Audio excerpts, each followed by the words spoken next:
Hi అండి.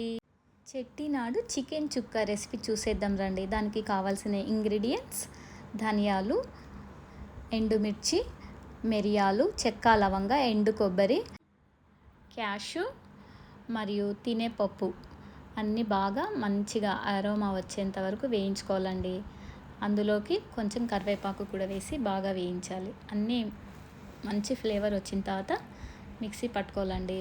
Mixie నున్నగా పొడి కొట్టుకోవద్దండి, కొంచెం బరకగా మిక్సీ పట్టుకోవాలండి. ఒక ప్యాన్ తీసుకొని అందులో ఆయిల్, కొంచెం కరివేపాకు, ఒక 2 ఆనియన్స్ వేసి బాగా వేయించుకోవాలండి. వేయించాక అల్లం వెల్లుల్లి పేస్ట్ ఒక 2 స్పూన్స్ వేసుకోవాలండి.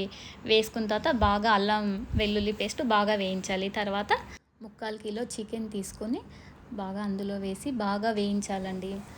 బాగా వేయించాక చికెన్లో వాటర్ అంతా పోవాలండి. ఒక 10 మినిట్స్ అలా మగ్గబెట్టుకోవాలండి. మగ్గబెట్టిన తర్వాత అందులోకి సాల్ట్, కొంచెం 1/2 టీ స్పూన్ పసుపు వేసి బాగా కలపాలండి. మిక్స్ చేసుకోండి బాగా.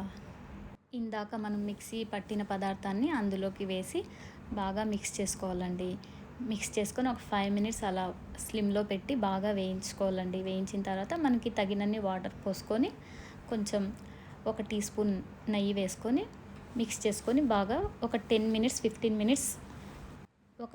మినిట్స్ బాగా చికెన్ ఉడికించుకోవాలండి. ఉడికించిన తర్వాత మనం టమాటో ఏం వేయకూడదు దీనికి.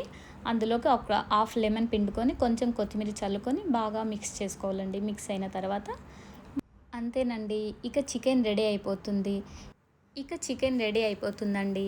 అంతేనండి, చెట్టినాడు చికెన్ చాలా టేస్టీగా ఉంటుందండి. మీరు ఇలా ఒకసారి ట్రై చేసుకొని తినండి. తిన్న తర్వాత నాకు కామెంట్ పెట్టండి. ఎలా ఉందండి నా రెసిపీ? మీకు నచ్చినట్లయితే లైక్ చేసి షేర్ చేసుకొని సబ్స్క్రైబ్ చేయండి.